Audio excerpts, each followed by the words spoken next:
Thank you. It's wonderful to have a standing room only crowd. Good afternoon. On behalf of the League of Women Voters of the Reading area, I would like to welcome you to the Candidates Forum for District 1 of the United States House of Representatives. Want to remind you that you must be registered to vote by the 22nd of October.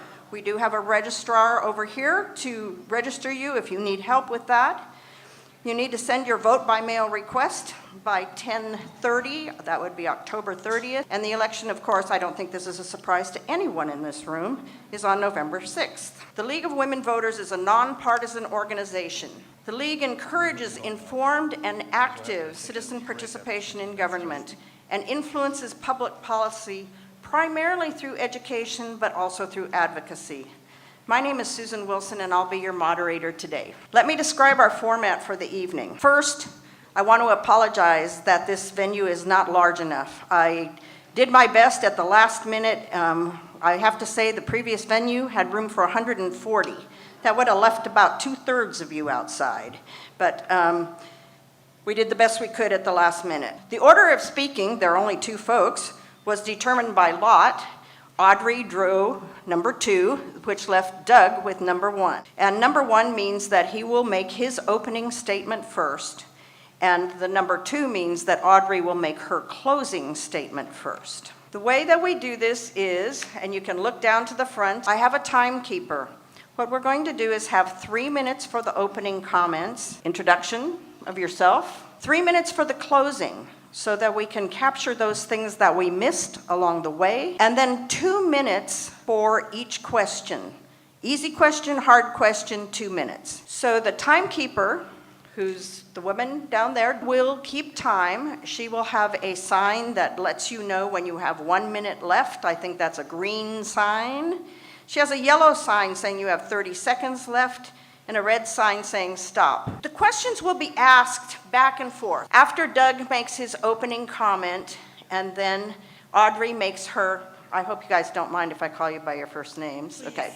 Audrey makes her opening comment, then the first question will go to Audrey. So you kind of go twice in a row. I think that most of the audience now knows that we do not take questions from the audience. We have all our questions come through the moderator. The moderator has many assistants sitting at the table up there on the way in.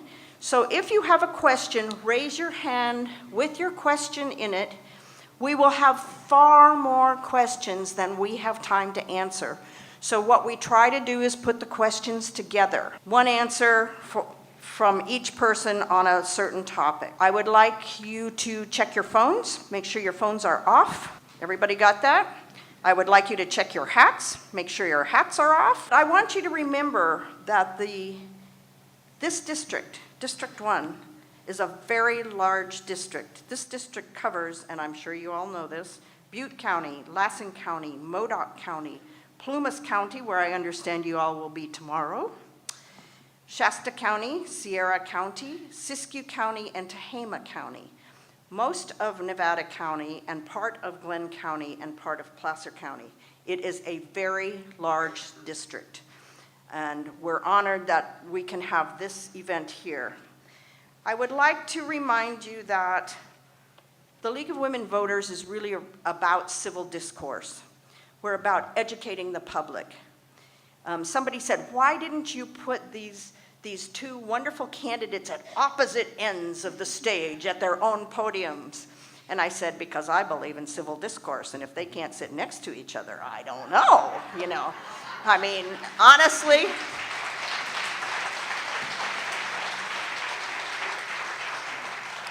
So I'm expecting the same from you. We're all here because we want to hear what they have to say. I can run this, and I have run these before, lickety-split. I can move through these questions really fast. I need your support to do that. No clapping, no hissing, no booing, no nothing, no waving things, no jumping up and down. Stay in your seats, listen, hear what they have to say. Does that work for you two? Works great. Yeah. Okay. And on that note, let's get started. So, this would be the last clapping. Just saying the last clapping. Doug, would you please go ahead? All right, go. All right, well, thank you. I'm Doug LaMalfa from Richvale, California. I'm really thankful to the league and for this format, for making the effort to put this together and finding a venue that would fit just about everybody. This worked pretty well. And also thank all of you for taking your time on Sunday afternoon and come be part of the civic process. Really appreciate it, and hope to have a good informative discourse here. So first, let me, as we have all observed and lived, and people here locally, this was a terrible summer for fire, and it's still going on. We're probably only mid-season the way it goes. I just want to really commend the way the people of this community, this area, this region, this district come together in that time of crisis with their first responders, but as neighbors. And we've seen that in just manyfold in how people have helped each other and supported each other. You know, even on our trips coming up here to see what's going on, and you just see that. And people are so generous here that I know both of us have brought supplies up here to be helpful. And I think after a while they got tired of people bringing drinks and such, because there's so much generosity around here and such. So, and we got to do better than that with how our fire is so susceptible in these forested areas. But my hat's off to all of you, and the great way this community pulls together. And we saw it also with what the administration has done, sending 3 different secretaries of different departments out. Kirsten Nielsen from Homeland Security, checking out on FEMA, as well as Secretary Perdue from Department of Ag and Secretary Zinke from Interior, that are going to bring different policy to fight the fire, but also prevent the fire with better forestry practices. So with that, you know me, you know what I stand for and have stood for, and I've kept the promises that I've made to you of what I said I would do when I ran for office. And we know what those things are. It's about putting the power back in your hands, not in the hands of the government. I'm not a big government guy. I'm really one that doesn't want to see more control go to Washington, D.C., or for Sacramento, for that matter. I'd rather it stay locally in your hands, with decisions, with what you earn, with what your ideas for investing. You know, we hear government talk about, we want to invest. Well, I want you to invest. And so, because you're going to make better decisions for your family. So what I don't think we need is a bigger, more powerful, more centered in Washington, D.C. socialist government. We want the power to be back here where you can make your own decisions. So thank you for coming today. I look forward to the questions. Thank you, Doug. Audrey? Is there something weird going on with the audio? Is it just me? I gotta stand up, I'm a teacher. Does this work? So thank you all for being here today. It's a truly amazing crowd, and a huge, huge thank you to the League of Women Voters. But I want to take my opening statement to tell you a story. And this is a story, one of the first stories that I learned on the campaign trail. And this is the story about the water saga that has been happening in the Klamath Basin. For decades and decades, diverse stakeholders in the Klamath Basin has been fighting over water. And this really came to a head in 2001 when it got national news attention. And over the period of about 5 years, these diverse stakeholder groups came together and formed an agreement. Farmers and ranchers, Native American tribes, commercial fishermen, environmental protection groups, and local government all came together to form this agreement.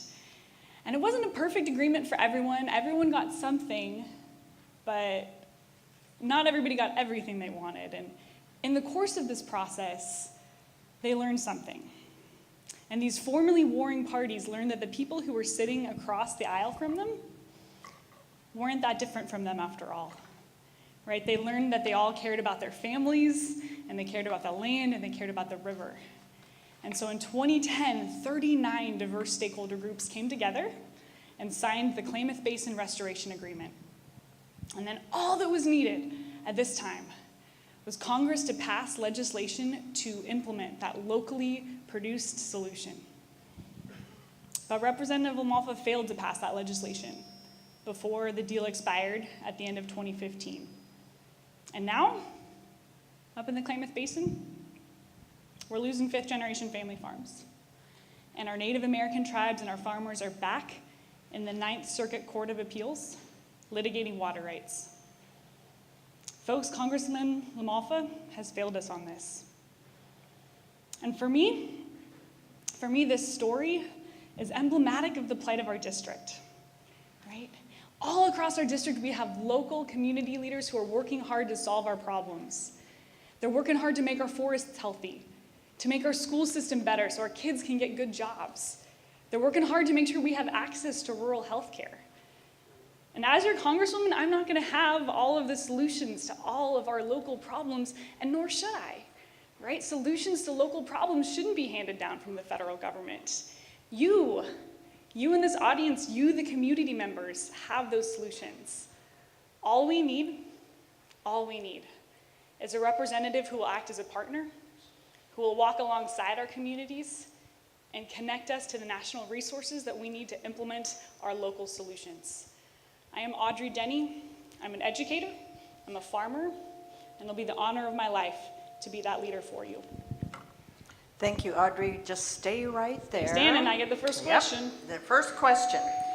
So the first question has to be about the car fire. Would you all agree? Yeah, I think you would. What are your ideas for recovery effects because of the car fire? And I want you to think about this in big terms like water resources, air resources. I mean, the air has been almost unbreathable, as you know. So talk to us. So I don't need to, for the people in this room, I don't need to talk to you about the devastation that you've experienced this summer already.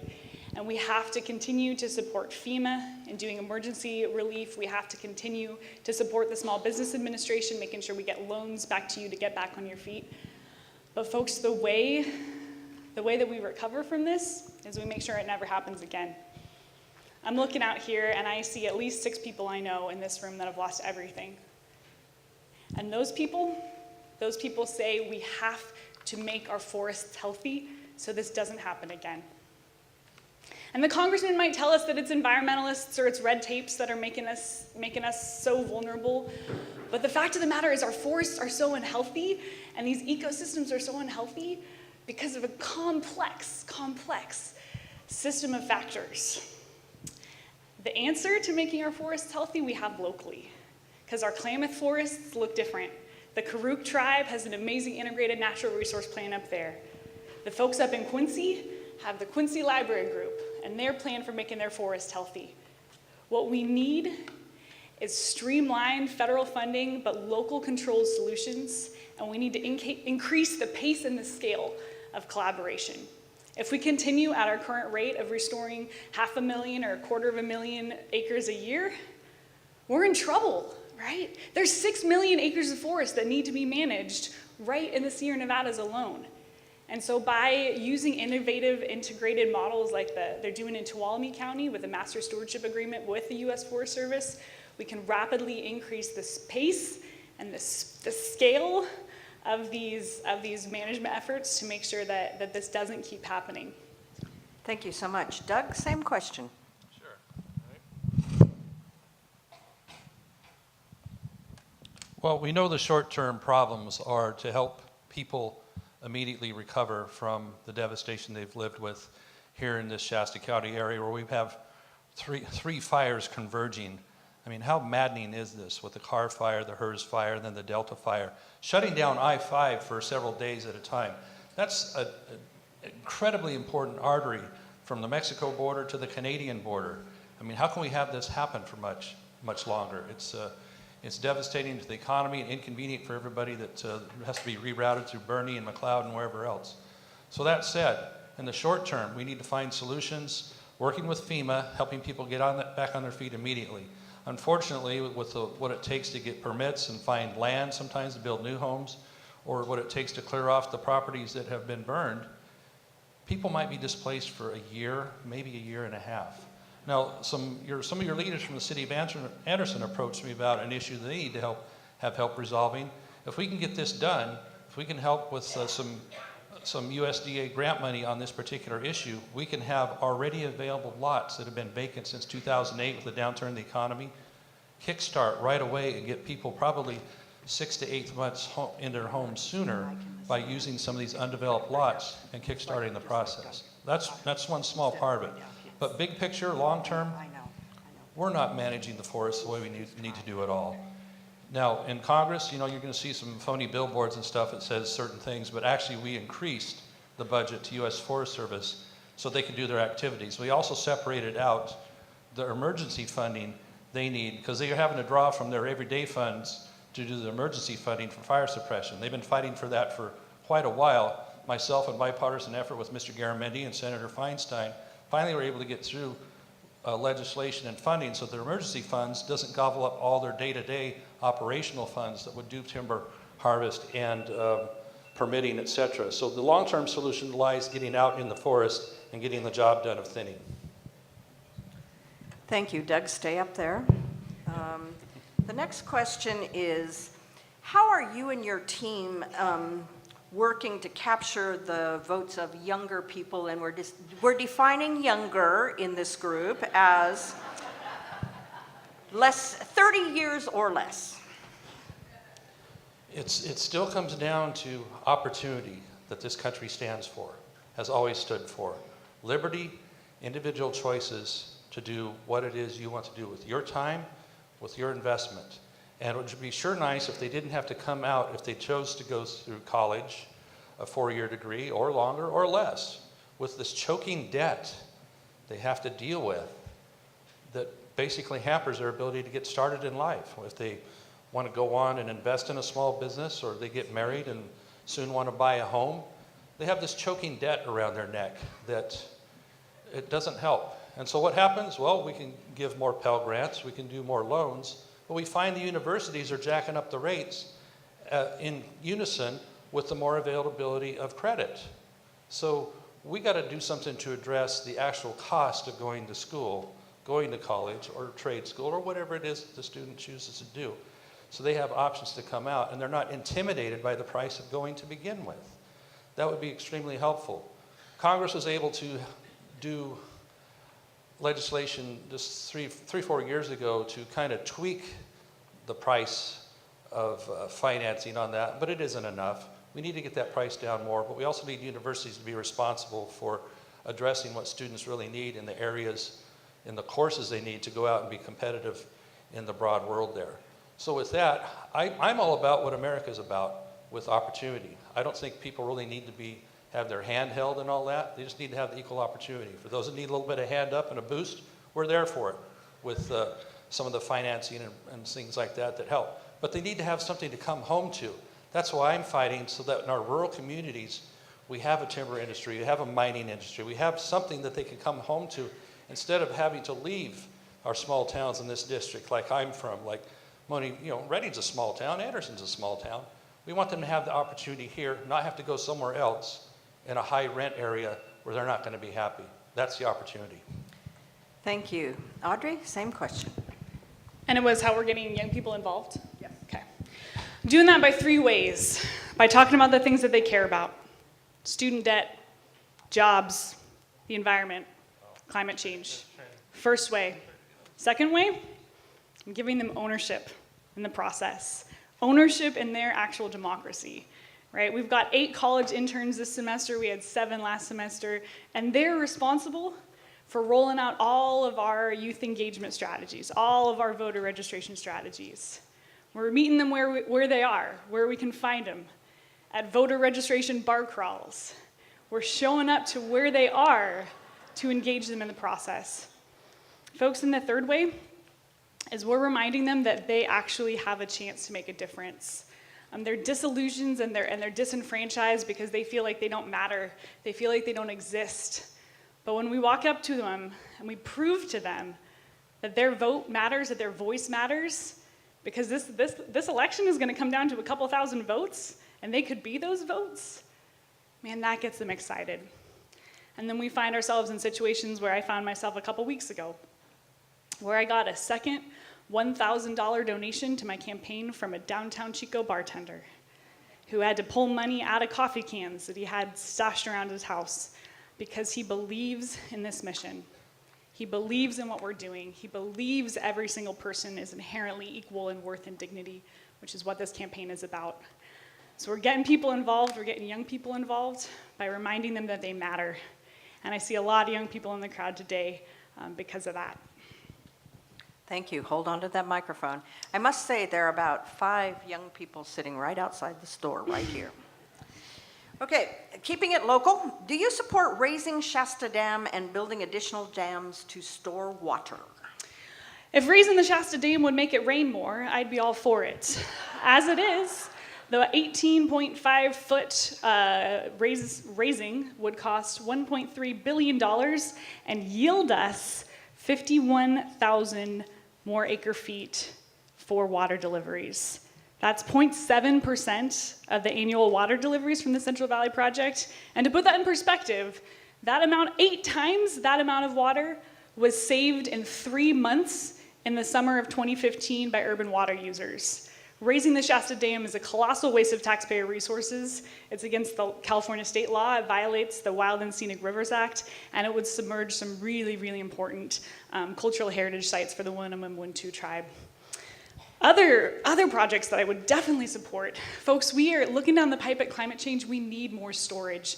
We need off-stream storage. Sites Reservoir, while there is no perfect place to put a new reservoir, Sites Reservoir would get us 800,000 acre feet per year and build in flexibility into our water system. As our snowpack's gonna start melting at different times with climate change, we need more storage. But we also need to focus on recycling. We need to look at desalination. That word is really hard to say. We need to look at how managing our land, how managing our forests affects groundwater recharge. It's a complex, important system. We absolutely need more storage, but raising the Shasta Dam isn't the right answer. Thank you. Doug, same question. Certainly. Shasta and Sites. Well, I've been a longtime advocate of building Sites Reservoir, and finally we're turning the corner with you, the voters. By and large, have supported the Proposition 1A, that was just a few years ago to fund. Finally, we've the State Water Commission has put forward $900 million to finally kickstart that. That's not that much money in context of a lot of other things that the voters would support or haven't supported, such as this doggone high-speed rail, which would cost $100 billion. But that said, let's keep going forward on Sites Reservoir. And I helped pass legislation in Washington, D.C. to facilitate that and to keep moving forward. So I'm optimistic we're going to see something happen with that in actual moving of dirt and bulldozers and things of that nature. On the raise of Shasta Dam, what I've listened to is the locals say that if this happens, please look out for our local interests. And the money's already been put aside to get started on that. They're up there drilling core samples in the dam to make sure that it has the integrity to raise that. Now, conceptually, we need more water storage everywhere. But if this project is going to happen with 18.5 more feet, which would actually cause 600,000 more acre feet to be storable there, you know, that's, some people believe, one of the easiest projects you can do. But what I'm concerned about is what does it mean to the locals around the lake as well? The people that own property, the people that have the resorts and the marinas and all that are an important part of the local economy. And so we've met, we've talked about this, and I've gotten assurance from important folks at the Bureau of Reclamation and higher up that they're going to be made whole should this come to ultimate fruition, so that they have an opportunity to be in business at the higher level, at a new location, whatever it is in their particular situation, because this is a very important local economic structure, okay?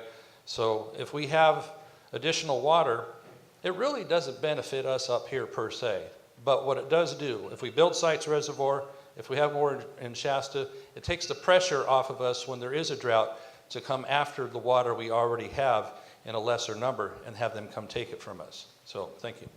Thank you. Same question, Audrey? Well, I do. Oh, no, Doug, you got another question. I'm off kilter here.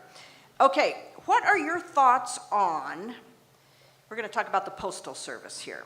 So several different things. Restoring the solvency of the Postal Service, restoring local overnight mail delivery, keeping our rural post offices open and not closing them. You know, I mean, when we have to run all our mail through Sacramento, it's certainly a delay. And the inconvenient hours, well, and retaining 6-day delivery. And is it even a practical idea, all these things? Well, it's been practical for many, many years, hasn't it? Now, what is the, you told me to stay in the light here. Okay. Yes, I did. It's worked for many, many years. Now, obviously, we do have higher energy costs and other things that cost more to deliver the mail, but we also need to be looking at the structure of what is the pricing of that. Is Amazon getting too cheap of a deal to deliver their stuff? Are book rates and others for heavy packages? I think those structures are too low in price. The first-class mail more or less is a break-even or a slight profit. So let's adjust what it is to have it be like any other enterprise. We sure don't have FedEx or UPS or anybody else that delivers doing it at a loss. They have it figured out on whatever their package is, whatever their size is, to be profitable. That's what they have to do. Every one of us, when we leave the house each day to go to our respective jobs, we hope to come home with a little more than what we left with. That's what earning is about. So the post office needs to be freed up to be able to do that. They also have a very onerous retirement package that requires 75 years worth of looking out into the future on that, which is unique to any other federal issue. So we've talked with many of the postal workers about that, and it's hard to get things through Congress sometimes, but we have to endeavor to make the Postal Service be able to continue to work in that manner, because it is extremely important in communities like ours and districts like this, which we have dozens of post offices in every little burg up and down each county. And they used to be kind of a meeting place. You go get your mail in the morning, you see your friend, and maybe go have coffee at the cafe, but it's kind of a central communication point. You see who's having a yard sale, who lost a dog. Those are just the kind of little things that are the things that don't get talked about as much, but the importance of the post office and having that. Because, I got to give them credit. And, people like to make fun sometimes, but the idea you can drop by one little stamp and drop a letter in, and it's going to go all the way across the country in just a few days. Now, the closing of the regional centers here, bad idea, because having it all funnel through Sacramento has slowed down our delivery by 2 to 3 days, and we especially see that at campaign time, right? So, thank you. Thank you. Thank you. Audrey? So the Postal Service was one of the things when I launched this campaign that I knew nothing about. I knew that it was the only place that I could go in and pay money to walk out with nothing, but that was basically the extent of my postal system knowledge. And then I met a woman named Ruth. On the second day, I know a lot of you in here know Ruth, but on the second day after I announced my campaign, she had me on the cell phone and she was running me through everything I needed to know. And by getting to know her, I have learned, folks, that our postal employees are some of the most overworked and underpaid and underappreciated folks who work for the federal government. And we absolutely need to be investing in personnel resources, but also investing in system resources. The increasing competition that the congressman mentioned by places like FedEx and UPS is really, really challenging, and it's challenging our post office. Making sure that we elect a representative who doesn't take corporate donations from entities like FedEx and UPS, I think is important. But I also think it's really important to make sure that we're innovative and we're creative when we think outside the box in terms of things like postal banking, where in our rural communities, when we're so remote rural, we don't have the opportunities to have banks. If our post offices could also act as with some banking services, that would add more solvency to the institution, that would give our local communities more access to things that they need. And so I think it's absolutely an issue that we all need to be paying more attention to. I know it's not the first thing that comes to mind when you think about issues facing the district, but it's a very, very important one. And I'd like to just give a shout out to all the hardworking people at the post office, especially Ruth. So thank you. Thank you. And your next question is about immigration. We knew that one would come up. Yeah. What ideas do you have to solve the immigration situation at the Mexican border? So our immigration system is completely out of alignment. We have federal laws that contradict state laws that make challenges for our local law enforcement. And this is a complex problem, and we've been trying to get bipartisan immigration reform passed since George W. Bush was president. Folks, the congressman had 10 years in the state legislature and 6 years in DC to be part of the solution to this problem, but he hasn't been. He's been part of the problem. And we need a secure border. We need protections for our agricultural workers. We need to make sure that asylum seekers have the chance to go through the rule of law process to see if they actually qualify for asylum. And we need to make sure our law-abiding immigrants who live in this country are taken care of as they continue to invest in our economy. Send me to Washington, D.C., and let me help be part of the solution to this problem. Thank you. Doug?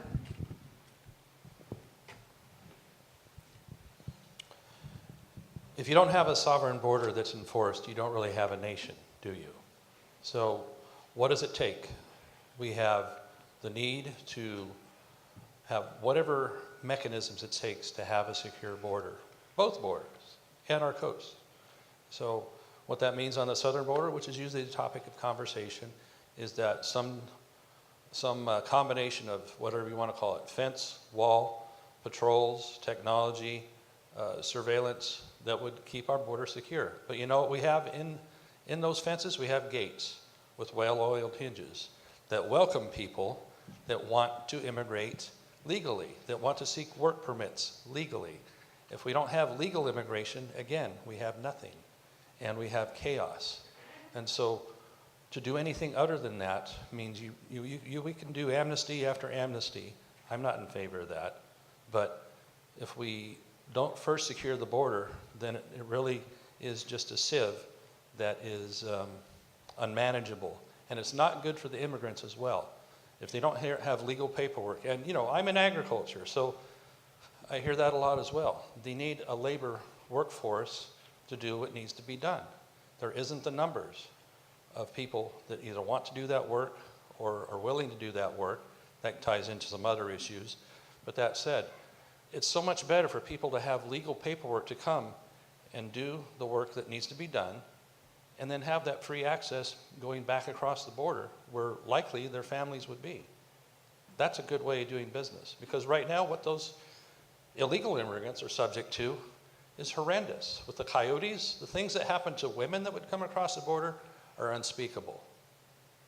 And so why do we continue to foster a policy that allows this? Yes, I've been fighting all my years to try and get a legal process, documented workers, and a secure border, and everything else takes care of itself from there. Thank you. Audrey? I already did that one. Oh, you did that one. Okay. The next one, Doug. First of all, yes or no, are you concerned about the federal deficit being over $1 trillion? And second, depending on how you look at this, how do you think that we can address that as a Congress? Don't spend more than you take in. That's what we have to ultimately achieve here. Yes, it's a great concern that we're somewhere around 21 trillion, well, 20 plus $1 trillion in deficit. I mean, how many zeros is there in a trillion? It's ridiculous. So, but when we are in DC putting together budgets and appropriations, there's two sides to every issue there.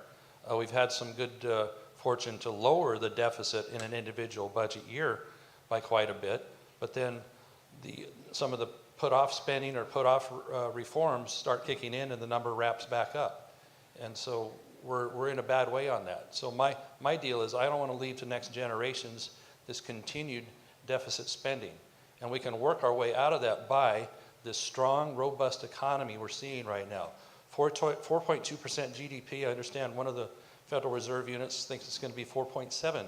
We're seeing unemployment as low as it's been since the summer of love, right? Back in the late 60s. And so we have the indicators and the things going in the right direction to have the strong economy. If we can hold the line on spending, we will finally meet that goal of no more deficit spending in individual budget years, and then we start eating into that horrendous national debt, because that's a terrible legacy to leave for our next generations.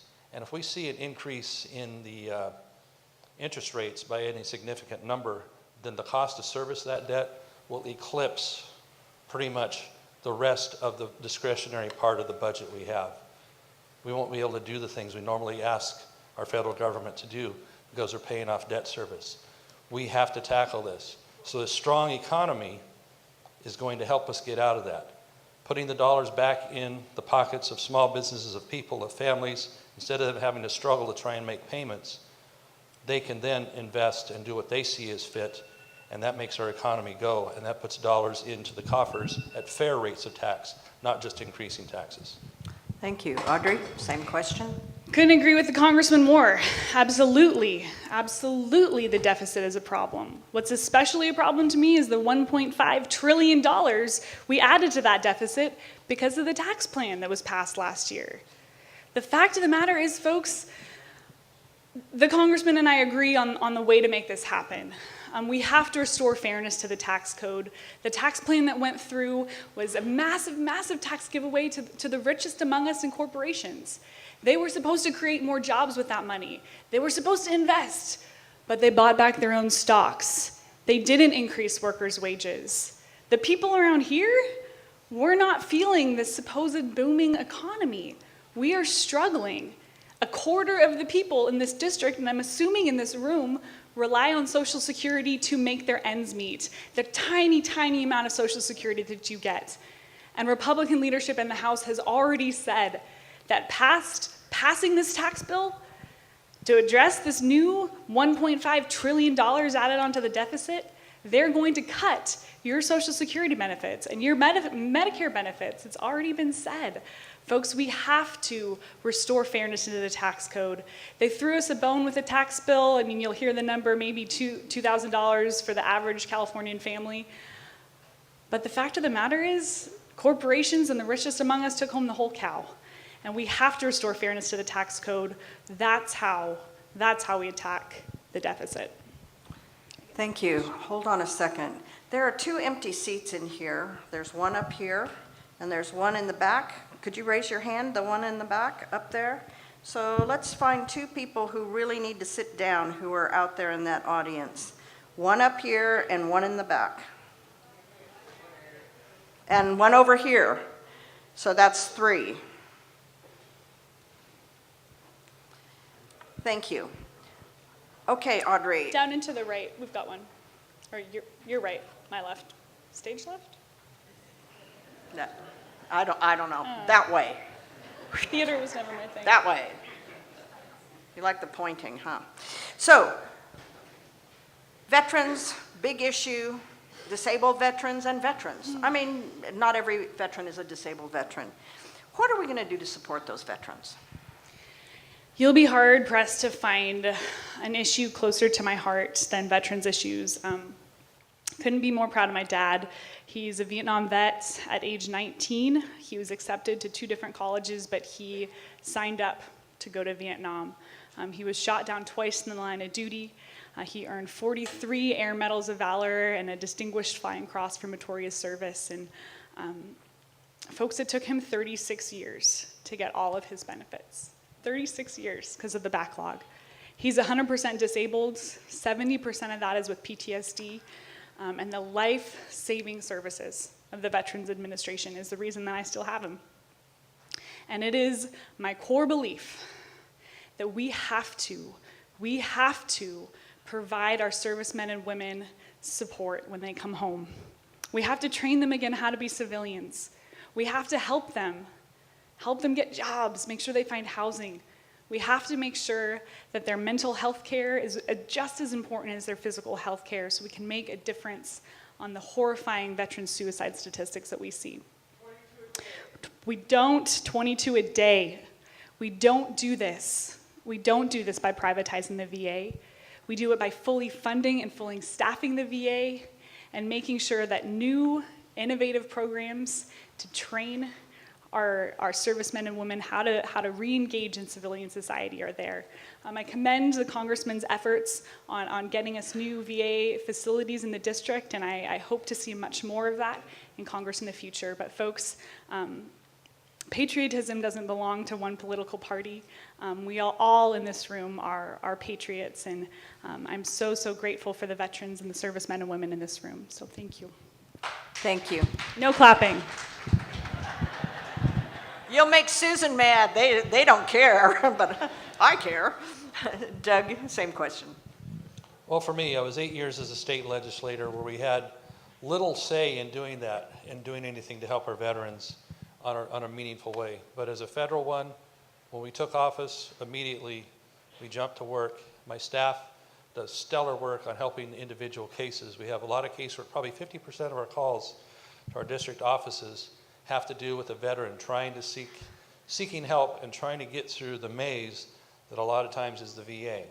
Now, the VA serves a lot of people very well, but when you hear about the backlogs and the phony numbers and the long waits and the phony wait lines and all that sort of thing, we know a lot more needs to be done. I think we're moving in the right direction. The Veterans Choice Act is something we passed to say, you know, veterans, we understand you don't want to wait for months to get an appointment because you're having chest pains. That's kind of an immediate issue, all right? And so we don't want you to have to travel. Some of them, like up in Siskiyou County, will have to get on a bus at 3 or 4 in the morning, a van, and go all the way down to Martinez or someplace to get a simple checkup, a simple test of some sort, instead of being able to do it locally. The Veterans Choice Act gives them the option, and we've been able to force actually being able to use it. So you can go to your locals and get that test done to get that immediate attention, but still use the VA when you want to. So we've increased the funding to VA. We have sought to put newer facilities in, but you know what you really need? You can have a building, but you have to have doctors in it. And that's where they've been lagging, is hiring the doctors, hiring the staff it takes to actually serve the veteran. You know, I had one case that my staff, again, they're stellar on helping get this done, but a Shasta County veteran that had waited 30 years to get attention on this. I finally had to personally walk his paperwork to Washington, D.C. because it wasn't getting through Oakland, where they were losing stuff and piling it in a file in the basement. And when I took it to Washington, D.C., I had to take not 1, but 2, but 3 stops to get somebody to accept the paperwork. And this is from a congressman, for crying out loud. A lot more needs to be done because our veterans deserve it. Thank you. Okay, hang in there. The next question is about healthcare, and actually I'm going to ask you 2 or 3 questions about healthcare, but this one is, how do we develop a healthcare plan that is affordable to all? What can we do? Well, And I want you to think about medications, physicians, special services, all those things. Well, all means a lot of different things depending on your income level, right? And so it depends on what the particular person's needs. Some have much lesser needs, some have greater need. So in order to try and somehow level that playing field, what doesn't get talked about much is what drives the cost of medical service. We don't talk about that much. Instead, we're trying to paper it over with government funding, some sort of, whether it's government-issued insurance or what have you. And I don't think that's the way to go. What we've seen with Obamacare is that the promises of $2,500 per family instead saw most people's premiums that had insurance over double. That's not success. We see doctors and other people that are in the healthcare providing field get so discouraged that they retire, they drop out of the field. How are we going to get new doctors to come into the business there when they spend more time doing paperwork and hassling with that stuff instead of being able to see the patient? And that's what the patient wants, is a personal relationship with their doctor so they actually know them from visit to visit what's going on with them. So it isn't going to be the government through single payer, if you want to call it that, or Medicare for all, because we're seeing that hasn't been the solution with Obamacare. We need to get back to that doctor-patient relationship and a streamlined process for people to pay for their health care with insurance they choose, with choices that they can afford. For young people, they want probably just basic bare bones coverage. But everybody also has a responsibility to buy health insurance. I don't think we use the club of government to force people into buying it and penalize them if they don't. But we need to incentivize them that they have an opportunity to buy low-cost insurance. And then if your family has that, as you're raised in that, and then when you become adult, you take that responsibility and buy it for yourself, you don't have to worry about this pre-existing condition come in as a new insurance buyer, because if everybody stays in the stream, you have insurance coverage that covers you all the way through. But we have remedies also on pre-existing conditions we'll talk about later. Thank you. Audrey? So as a young person, is 34 still young? I think 34 is still young. I would be dead now if I hadn't had good health insurance. 3 weeks ago, my doctor discovered a tumor the size of a football on my ovary, and I had to have almost emergency surgery to have it removed. If I had decided not to COBRA my health insurance when I stopped working to run, I would have been bankrupt. Folks, 2/3 of bankruptcies in our country are medical in nature. Most of the people in this room are one health crisis away from losing absolutely everything, and I feel that on a visceral level now. Representative LaMalfa has voted to take away our access. He's voted to destabilize the insurance markets so premiums keep going higher. And he's voted to restrict Medicaid, which so many people in our district rely on. Solution that we start working on the day I get to Washington is making sure we stop the partisan attacks on the Affordable Care Act to make sure we can stabilize those markets and bring those premiums down. Is the ACA perfect? No. Far from it. Too many people aren't covered. Insurance premiums are still out of control. I was talking to a farmer in Scott Valley who has to pay $4,000 a month to insure his family. That's outrageous. There's a lot that we have to do, but we have to be driving towards a system where everyone is covered, where people don't go bankrupt, and where we get the quality of care we need. And that starts with holding insurance companies accountable for providing all 10 of our essential healthcare benefits. Providing guaranteed issuance, making sure everybody gets it, protecting us from pre-existing conditions limiting our health care. Folks, those are the things we need to happen at a federal level, and I really hope we get a rural health question because we've got a lot of ideas around that too. But the fact of the matter is we need health care, we need affordable health care, everyone needs it, and we need it now. Okay, hang on to that. No clapping. So we have, I got you, Susan. I like this lady. No clapping. I like rules. Okay, so we know that the United States has an opioid epidemic going on. Mm-hmm. How can Congress help states and local communities address that epidemic? Yeah. So important.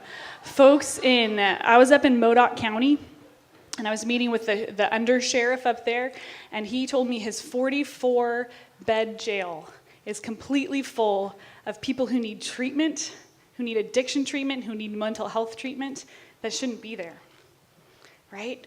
Modoc County, Alturas is set with it's got generational poverty and generational addiction. And we need to treat it like the public health crisis that it is. All of our current policies focus on the aftermath of this epidemic, but we need to be looking at the prevention, right?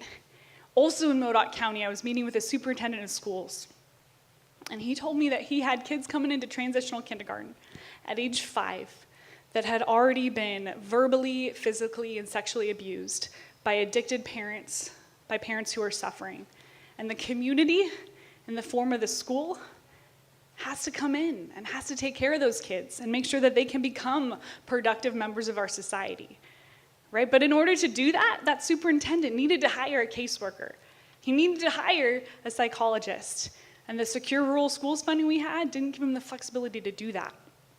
So there's a lot we can do, making sure that we protect Medicaid, where so many of our residents get addiction treatment, get mental health treatment through, making sure our federally qualified healthcare centers are up to snuff, and really making sure that we're working to untangle the snarl of addiction issues, mental health issues, and adverse childhood experiences.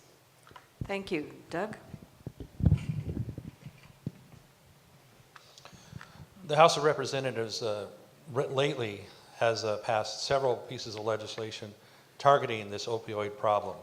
Indeed, it's a scourge on all of our society, but especially prevalent here in the North State as well.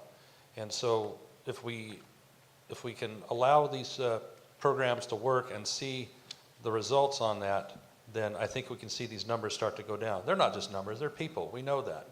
And so we had a recent opportunity to go up to Plumas County, where they have an innovative program there, their local officials there, that the problem they started with was a horrendous amount of people with opioid addictions, the number of overdoses, the percentages are just beyond belief what they're dealing with up there. But they're innovating up there in Plumas County, and it could serve as a model for a lot of other areas, because what it is rural concerns. It's a lot harder to get and deliver rural health services because you know the dynamics.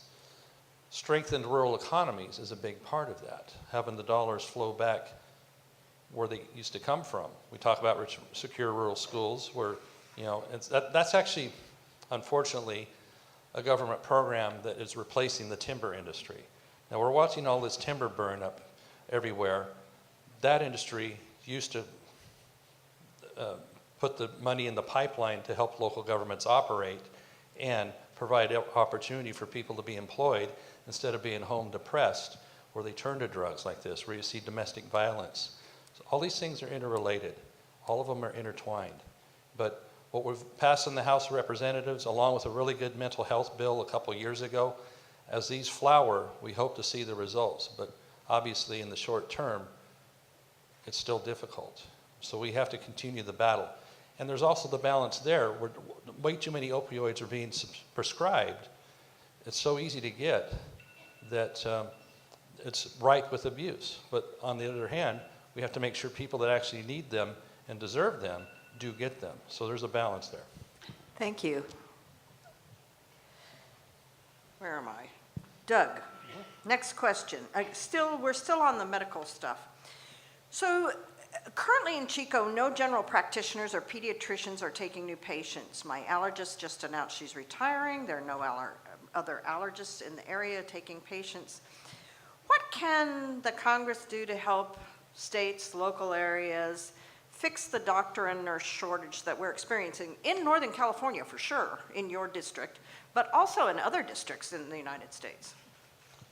Well, a very short answer is make doctoring fun again. I mean, with the onerous regulations that people have been in the medical industry have had dumped upon them with coding and all the different paperwork they have to keep track of on, instead of talking to the patient, they're looking down at a piece of paper the whole time. And the regulatory load that doctors feel doesn't make it where they really want to be in the field. You see early retirement. So let's put the incentive back in to want to be part of the field so we have the doctors and the nurses. And that's part of what we did with the American Health Care Act, is to release some of the onerous, difficult regulations that cause them to not want to be in the field. That's really number one, because if you don't have new doctors coming in, going through many years of medical school and practice, then we're going to be in a bad way. And so for nurses, they can be very well paid, but if they don't want to get into the field because of nursing shortages and the difficulty it is to have enough staff to do the job, then we're not going to be successful. So we have to incentivize. We have to make it where they want to come into the field, and that the regulatory load upon them, the cost of doing business, the cost of going to college and going to medical school. We keep having to address that once again because it's a deterrent for people to want to enter the field. So we've had, locally, we've worked with local issues to be able to have what was called the federally qualified community health centers and the teaching health centers, which is a graduate medical program, to have people come back into our rural areas and learn their way locally. And this really helps the rural healthcare system a lot. We've worked closely with that, and we've had very grateful partners in that with establishing and strengthening that. We've had that legislation a couple of times since I've been there to go through and keep it funded and keep incentivizing it. So that's how we're going to help on the rural end, but it really comes down to the federal government doesn't have the answer. It's going to come back from people being incentivized to want to get into the field. Thank you. Audrey? Oh, yeah, rural health. I had to go to Oregon to get my tumor taken out, and I live in Chico. What? That's crazy. Our entire district is a health professional shortage area. You can look on a map. It's all purple. Most of it is a medically underserved area. The congressman mentioned one program that's great. There's a bunch of already existing programs through the Rural Health Administration that have student loan forgiveness for doctors. They've got the Nurse Service Corps that encourages nurses to work in rural areas. We can let nurses operate at the top of their fields doing more. We can train community workers to be community care workers. We can train up our EMTs to do prevention work and not just respond to crises. But folks, for me, the root of this issue is the people who live in our beautiful part of the world. We live here for a reason, right? We love it up here. We want to create communities where our kids want to come back and work. Kids want to come back and live. And so if we're working to create those communities, and we identify early on, we invest in primary STEM education. So we pick out kids who are excited about science and technology and engineering and math, and we say, hey, have you thought about the medical field? Let's send you to undergrad. Let's help pay for your undergrad. Let's help make sure your student loans are forgiven. And then you come back and you serve in the rural community where you came from for 10 years. These are kids. Our kids want to come back here. They want to live in the communities that they were raised in. If we're working to make these communities safe and vibrant communities, and we're identifying them and investing in them early, those are the kind of things that are going to, in the long term, help us make sure that we're not a health professional shortage area. Thank you. Just a comment before we go to the next question. Somebody complained about the phone that's going off. It's not actually the phone, it's actually the timer. So just to say, I can't fix that. If we keep our answers to under 2 minutes, though. If we keep our answers, that was what I was going to say. Susan. I'm just pandering to Susan. You all know that. If we can keep our answers under 2 minutes, we do not have to hear the timer go off. All right, on that. The next question, still a little bit about the medical field. Yeah. And this probably is a U.S. issue all over the United States. What do you think can be done by the government to make drugs more affordable? And I speak as an older person who was prescribed a drug that was $1,000 a month after my Medicare paid. Yeah. Oh my goodness. Well, the answer to this one for me is pretty short and sweet.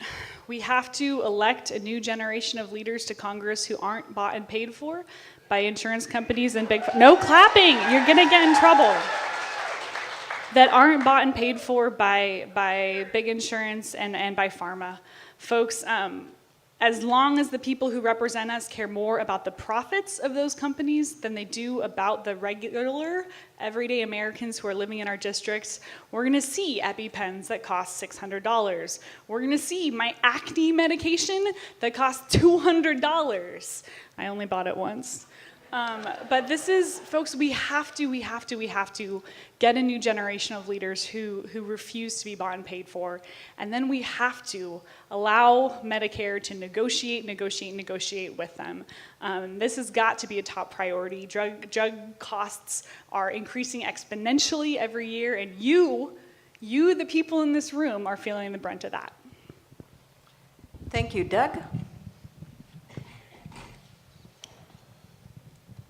Part of the problem is when the cost of bringing a drug to market for some of the really high-tech, amazing drugs that we do have, it might take $1 billion to $1.5 billion for the research, for the time, the 10 to 12 years to get through an FDA process to get that amazing heart medicine or whatever the type might be to market. And then, how many of you watch the news and you see one ad for a drug where they talk about the drug for about 10 seconds and they spend the next 80 seconds talking about all the ways it's going to kill you? Yeah. Now, I can't stand watching or even listening to those ads. So maybe less ads might be one thing, or at least don't have to have the lawyers have to do all that disclaimer. Because you know what? At the end of the day, you and the doctor are going to decide anyhow. You don't need a commercial to tell you if you take this drug or not. But that said, FDA makes it very difficult to bring one to market. And then we have other countries getting away scot-free riding the backs of our patents in this country. The patent is very valuable on when that drug has come to market, gone through all that rigorous process to get there, and yet other countries can sell it for a few bucks versus what we have to pay here. Those other countries, we need to set up a process where they have to pay a bigger proportionate share to enjoy the same things that are innovated here. In California, there's a large industry in Southern California that innovates this. And that way, we can have the affordability that people want and deserve to have these amazing chemicals brought forth so they can use them in order to stay alive, to stay in less pain, or just to live ordinary lives.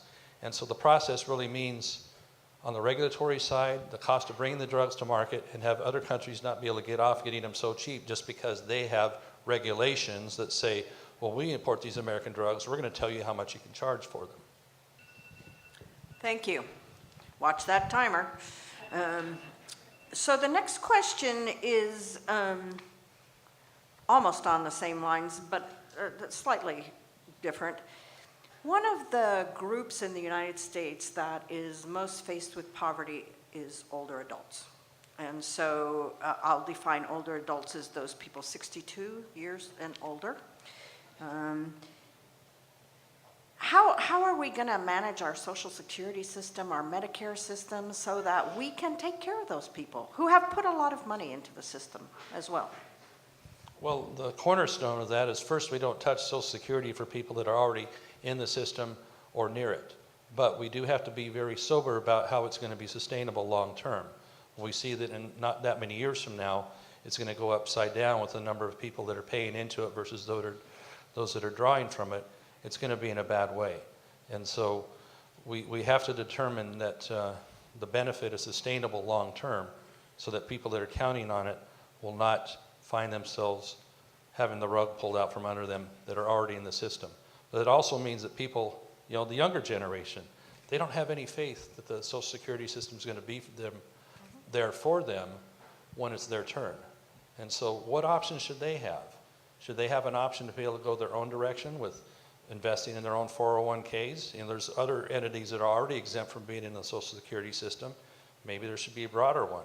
But still, we have to keep maintaining the flow there so that those that are in it and are counting on it aren't left short. So it's really, I know it's like a third rail issue when you talk about it. Oh my gosh, you're going to take Social Security. And then we hear, again, I get hit with that when we talk about doing anything in Congress where, we talked about the Tax Reform Act. Well, that must mean you're going to take it out of Social Security.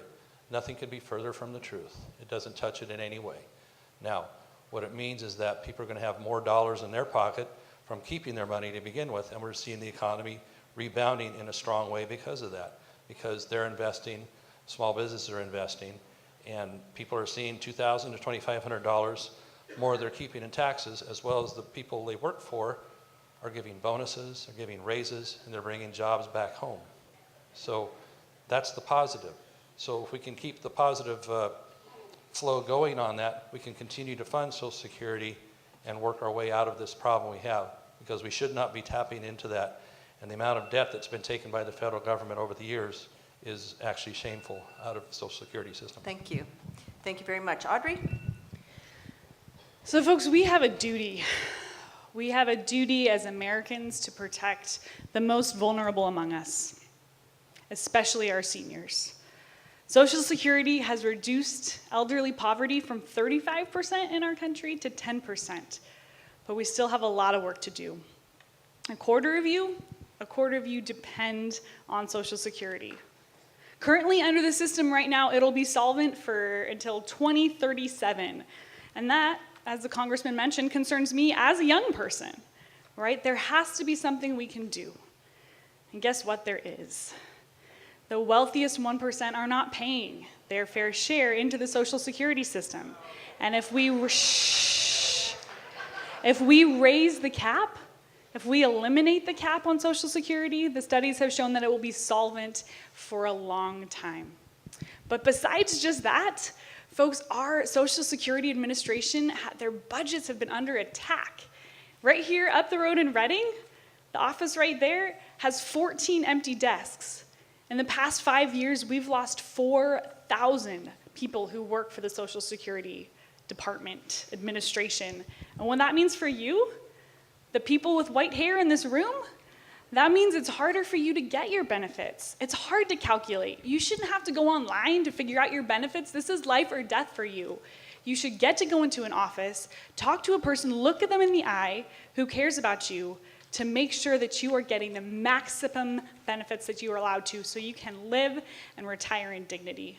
I will fight for Social Security, and that is a promise. Thank you, Audrey. No clapping, please. The next question, also sort of a nationally based question. What are the best uses of public lands, such as our national forests, national monuments, wildlife refuges, BLM lands, Bureau of Land Management lands, I should say? I am such a big fan of public lands. My favorite thing to do when I'm not watching Giants baseball and sipping on a lovely glass of bourbon is to be hiking and backpacking in the mountains with my sisters. And in our part of the world, in our district, we have so many beautiful public lands. We have to be able to manage our public lands for multi-benefits, right? For recreation and tourism.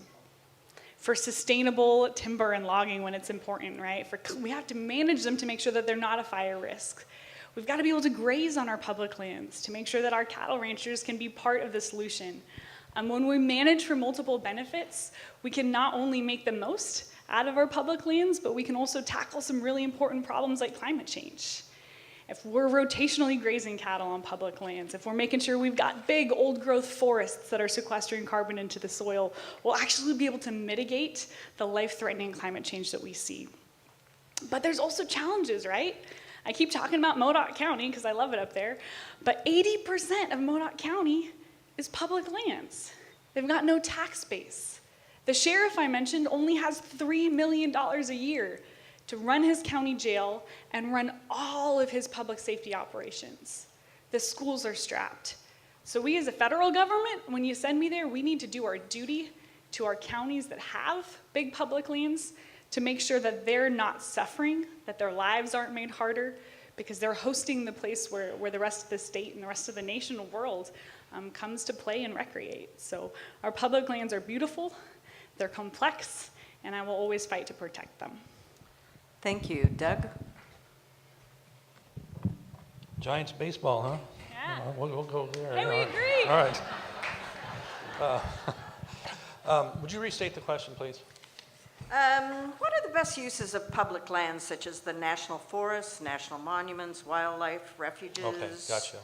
Best uses are having the people be involved with them. What we see more and more is they're being gated off, closed off, roads removed, and people can't go out and hike, hunt, or fight fire because the roads are disappearing. It takes an act of Congress to replace a culvert on a rural forest road because you have to study it to death for a year to replace a culvert. You need a NEPA piece of paper. So if they're not being managed by the federal government, then let somebody else do it. Because we've had enough evidence in 2018 with forestry, and I harken back to 2008, that was a bad year too, especially up in Trinity, but all these years are getting bad. How much of the Pacific Crest Trail has been torched now because of all this, whether in the south or up here in the north, where people would like to be enjoying that, and it's going to be scarred for years.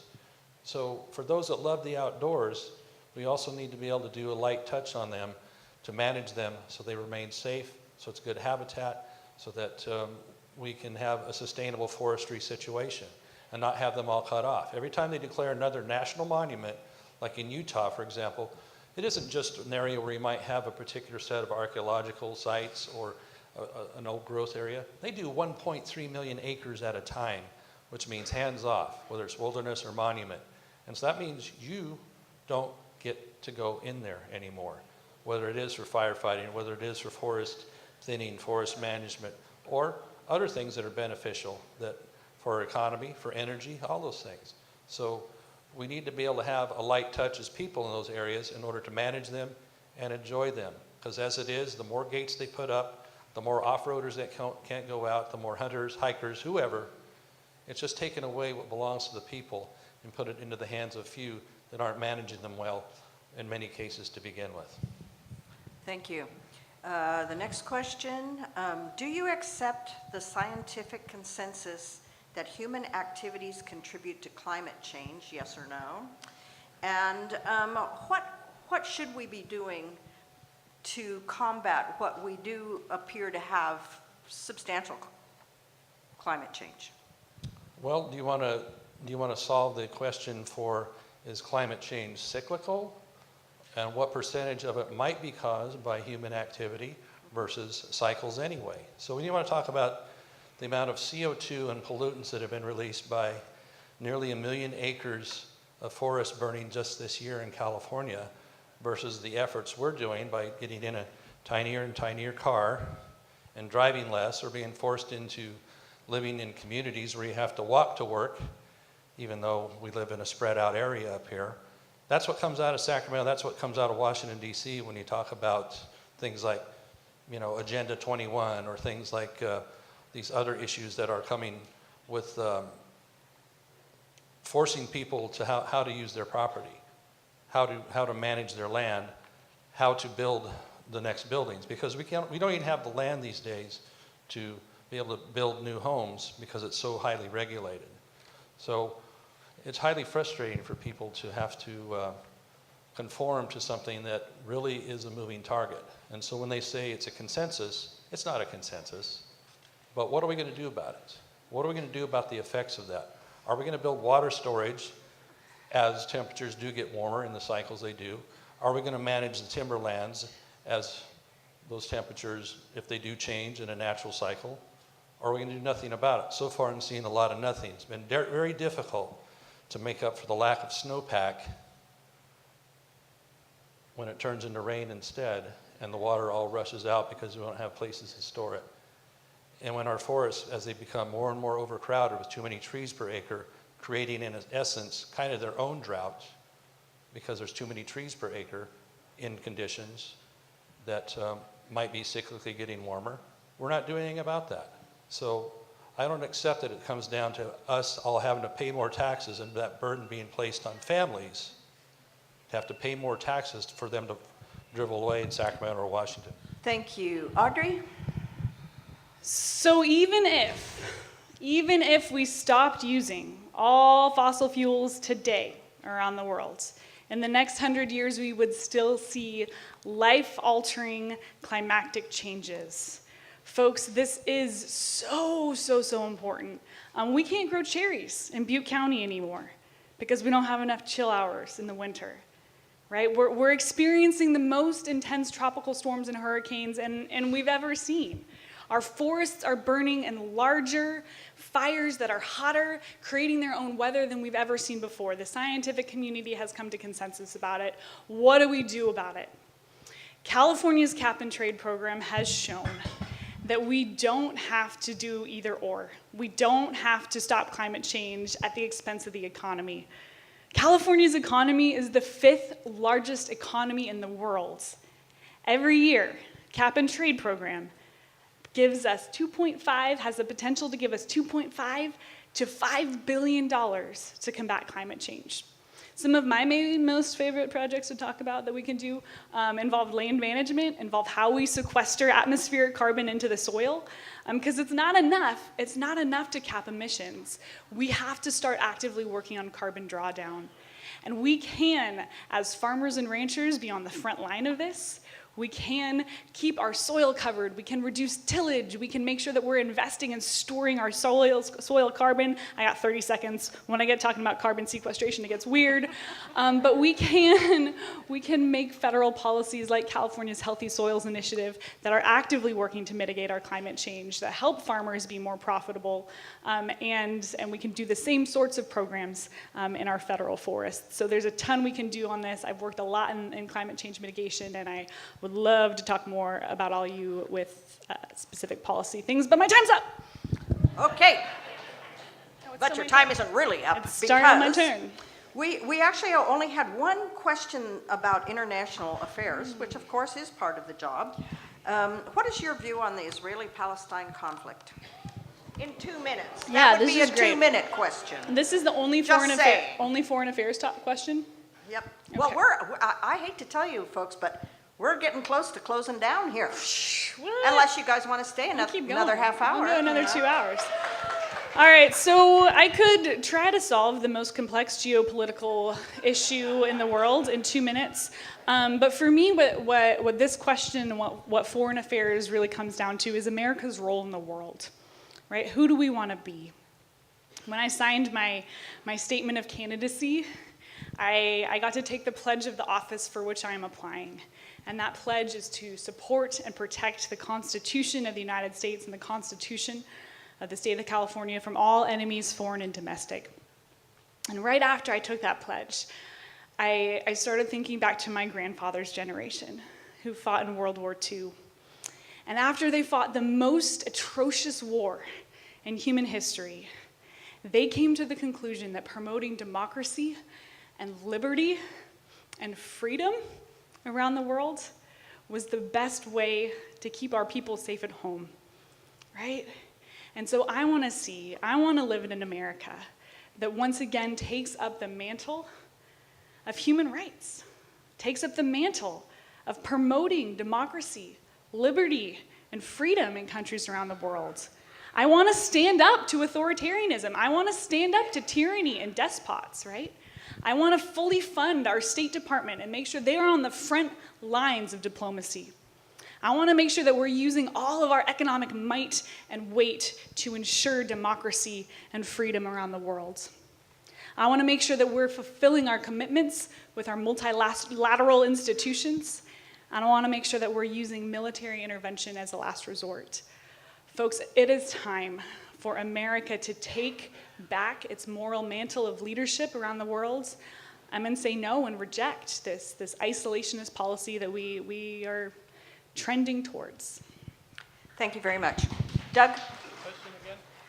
The question, what is your view on the Israel-Palestine conflict?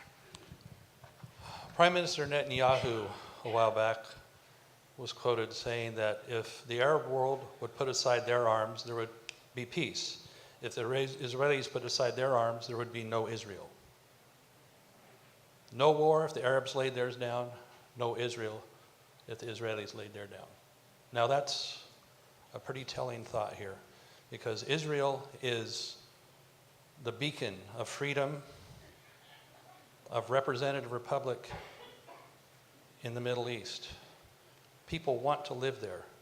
Even the Arab Israelis there, they wouldn't go somewhere else. They've been asked, they've been polled. No, we like it here. People take care of each other in Israel. So I am a firm 100% supporter of Israel, and I always will be. So for us to do anything otherwise, and I'm so grateful that in this new administration, they've made that a firm commitment to our ally, to our friend, to the amazing innovators that they are over in that country. We share so much technology on medical innovation, on agricultural, water saving, with desalination, arms, all the technology that helps them to exist. We also benefit from in partnership. So what better partner could you have? They're loyal to us. We need to remain loyal to them. Now, can a peace solution be found? Well, if both sides want to come to a table and actually achieve that peace, which can be done actually fairly simply by not launching rockets into a free country that then, after they're done picking up, actually helps the other side with patching up their people with medical supplies and sending them aid and all that sort of thing. What is the reward Israel has had for deeding over the Gaza Strip? And why would they give any more over when their avowed motivation by, time's up. You know where I'm going with that. Anyway. Thank you so much. Folks, we're going to run over just a tad this evening. This is the last question, then we'll have closing. And the last question is, tell me how you plan in the next 2 years to be available to your constituents. That's a good question, isn't it? Yeah. Well, I see I'm going to have to put some new tires on one of my vehicles there to get around the district. But that's I think, been one of my hallmarks, is that we are very visible and available in the district to get around and see people. Well, if people can behave, right? So we all ask for a positive civil discourse when we meet with people. And one-on-one in small groups, it works out pretty well. Yeah, I hear the laughing, but the town halls haven't been so productive sometimes.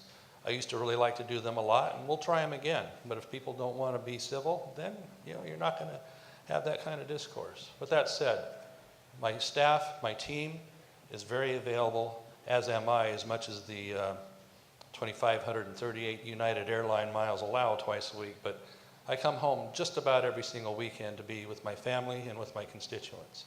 I think it's important. And Washington, D.C. is a great place, but it ain't that great all the time to be there all the time. And it really comes down to representation is being in proximity to the people. And that's what I've always strived for. So we'll continue to do that. It's really just a matter of getting in the car and getting out there. There is 11 counties, and it's a pretty vast district, one of the larger ones in the country. And so it isn't always easy to get around to those far reaches, but I place great value on that. As a state legislator, when I wasn't as far away all the time, I did a heck of a lot of it then too. So I hope that people will see and recognize that that's who I am, and that's what we'll continue to do so. And there's the other mediums as well. Now we have the telephone town halls. A lot of you receive those calls.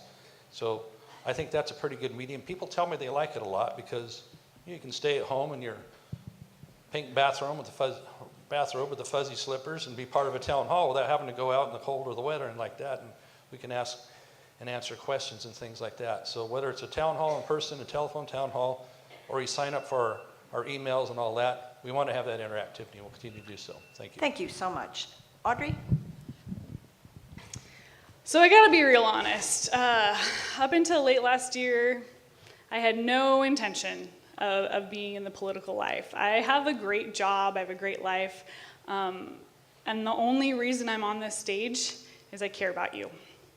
And in order for me to try to fulfill my mandate to make your life a little bit better, I need to hear what's going on with you and what your problems are. Some of my core values are authenticity, transparency, accessibility, and I fully intend to live into those as your Congresswoman. And when I don't, I expect you to call me out on that. Oftentimes, my social media team will give out my cell phone number on Facebook when people get really heated and they're like, what about this, what about this? And people call me, and we hash it out for 30 minutes, and we find those nuggets of shared common values, right? I've learned a lot through those exchanges. January 3rd, after you inaugurate me, we are gonna have a district-heavy staff. My staff members, I'm looking at a couple of them right now, are gonna be everywhere. They're gonna be in your face. And the fact of the matter is, I know you're not gonna agree with me at all times. I know I'm gonna make mistakes. I know I'm not gonna live up to it. I know I'm gonna have an idea and you're gonna have an idea. I know that you are gonna be protesting outside of my office at various times. And when you do, my staff and I are gonna show up with some coffee and invite you to come in and sit at a table with us. We wanna hear from you. We wanna hear what you need. We wanna represent all of you. I don't care if you're a Democrat, a Republican, a Libertarian, no party preference, American Independent, I don't care who you are. I am so ready to move beyond partisan labels and just look at people for people and try to figure out how we can make our federal government work for us better. And that is the kind of representative, that's the kind of leader that I'm striving to be for you. Thank you. Please, please. So now we're going to move to the closing comments. I'm going to give each of you 3 minutes to kind of wrap it all up. I would add that if either of you wants to have a town hall, I'm available in Reading.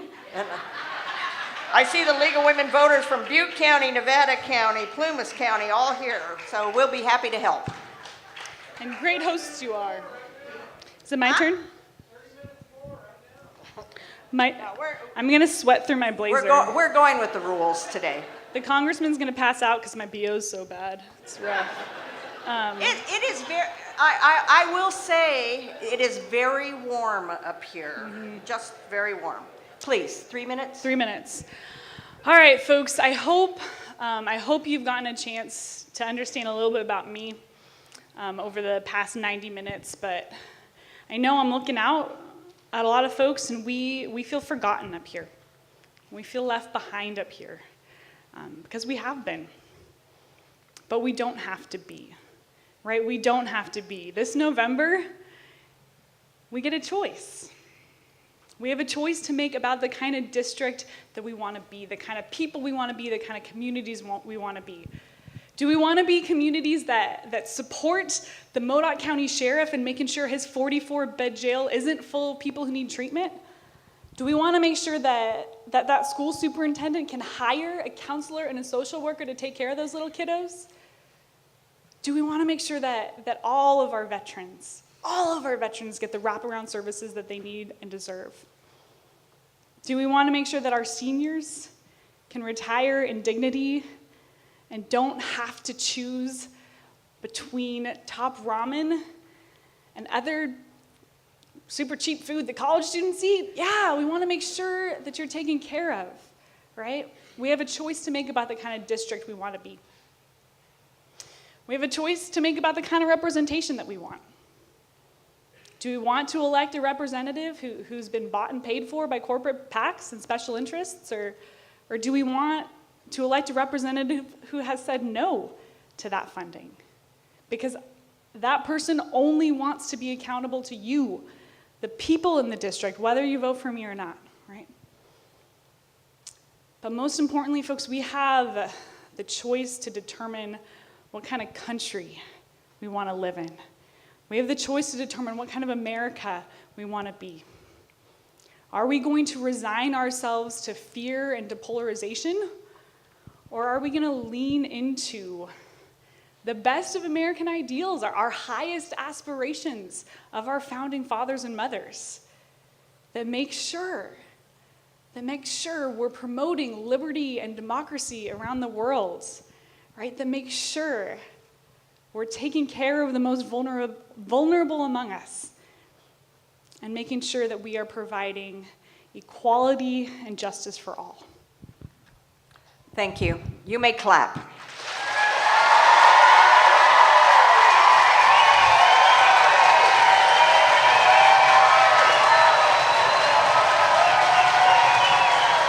Okay.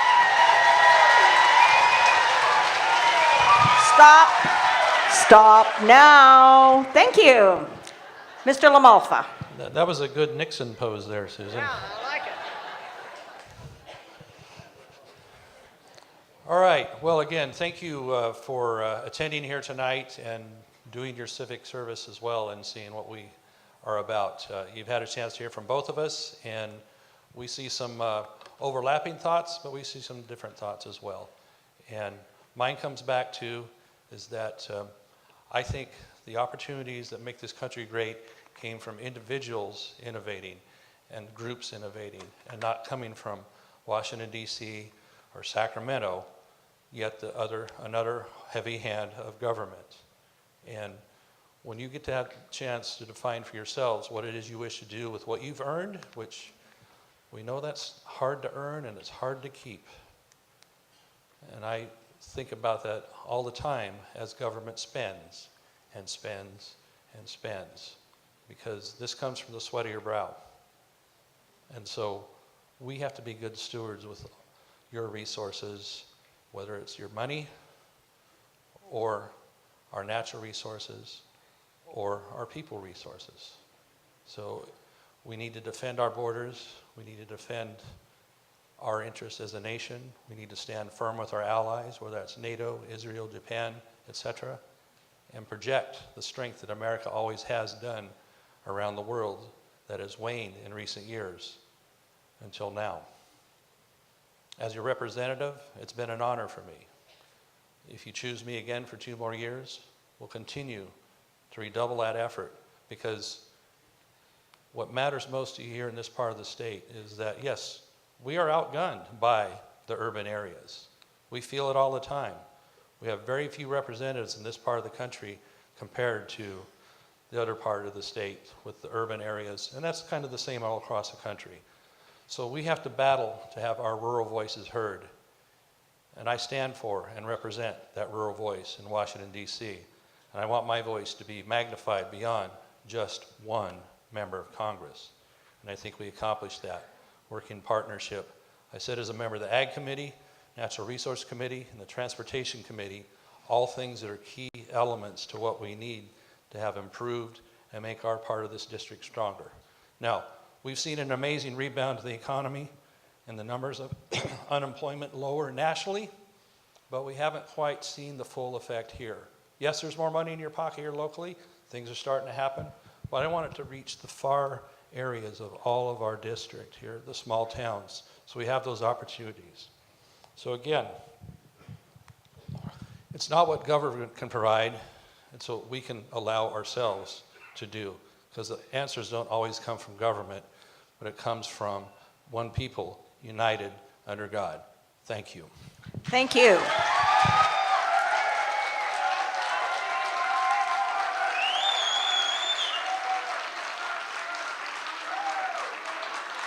Okay. So you all have been an absolutely terrific audience. Thank you very, very, very much. You have made my job easy today, and I have to say I came in here with trepidation. Big hand for both candidates before you leave.